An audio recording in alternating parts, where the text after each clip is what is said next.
నీలో జరిగే తంతు చూస్తూనే ఉన్నా దీన్ని తొలి ప్రేమ అంటారో ఏమో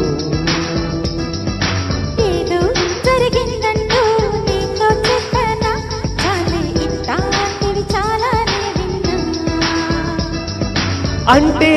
అన్నానంటూ కోపాలేలా చెప్పు నువ్వే నీ తప్పన్నానా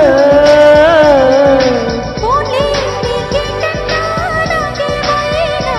ఏదో సాయం నేనిమ్మన్నానా బలపంటే నిప్పు లాంటిది కలకాలం దాచలేనిది సలహా విని ఒప్పుకోవెలికనైనా